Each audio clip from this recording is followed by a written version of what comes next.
एक और चीज जो बहुत सिंपल है लेकिन फाइनेंशियल स्टेटमेंट्स में हमसे टेस्ट होती है, that is called depreciation. Depreciation बच्चों किसे कहते हैं? Depreciation is the fall in the value of asset, जो वियर एंड टीयर की वजह से होती है, यूज की वजह से होती है। आप जब आज गाड़ी लेंगे तो उसकी वैल्यू कुछ और होगी, एक महीने बाद जब आप उसे बेचने के लिए जाएंगे तो it might have been depreciated. वैसे तो गाड़ियों की वैल्यू हर पाकिस्तान में बढ़ती है, लेकिन still the assets get depreciated, उनकी वैल्यू कम हो जाती है। Some time they get appreciated भी, लेकिन हमारा टॉपिक डेप्रिसिएशन है तो हम उस पर बात करते हैं।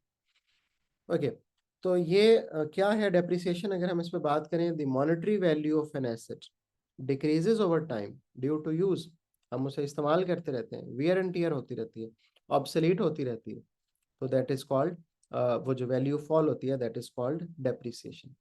डेप्रिसिएशन के लिए जो हम मेथड इस्तेमाल करते हैं, अगेन अकाउंटिंग वाले बच्चों ने इससे ज़्यादा मेथड पढ़ रखे होंगे, लेकिन हम जो मेथड बिजनेस में यूज़ करते हैं that is straight line method. That is very simple. उसका फार्मूला मैंने यहाँ पे लिखा है कि ओरिजिनल कॉस्ट ऑफ एसेट क्या है और उसकी एक्सपेक्टेड माइनस रेजिडुअल वैल्यू क्या है, इन दोनों को माइनस कर देते हैं और यूजफुल लाइफ ऑफ एसेट से डिवाइड कर देते हैं, we get the depreciation. For example, एक एसेट आपने परचेज किया, उसकी कॉस्ट थी 100,000 और आप ये जानते हैं कि वो 5 ईयर्स तक यूज होता रहेगा, तो उसकी जो यूजफुल लाइफ है दैट इज 5 ईयर्स। और 5 ईयर्स के बाद भी उसकी वैल्यू जीरो नहीं हो जाएगी, बल्कि 5 ईयर्स के बाद भी उसकी वैल्यू कुछ ना कुछ एग्जिस्ट करेगी। तो फिर हम क्या करेंगे कि उसकी जो रेजिडुअल वैल्यू है 5 साल बाद भी जो उसकी वैल्यू होगी, उसको आर वी हम लिख लेते हैं, वो यहाँ पे 25,000 हमने लिख लिया। अब we just put the values in this formula.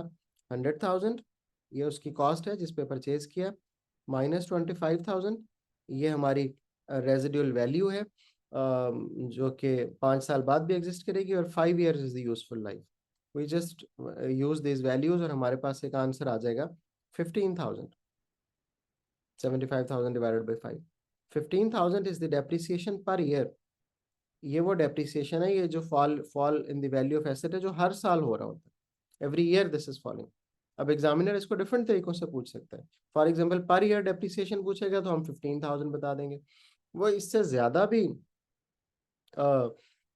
2 साल की, 3 ईयर्स की भी पूछ सकता है। तो व्हाट वी डू, फिर अगर वो 3 ईयर्स की डेप्रिसिएशन पूछे तो हम कहेंगे 15,000 मल्टीप्लाइड बाई 3, तो आंसर आ जाएगा हमारा 45,000। तो हम कहेंगे 3 साल की जो डेप्रिसिएशन है वो 45,000 है। तो this is the way it can be calculated. Depreciation is written as an expense in the income statement, और ये जो एक्सपेंस है ये हमारे प्रॉफिट्स को कम कर देता है। तो this was the brief introduction to the depreciation.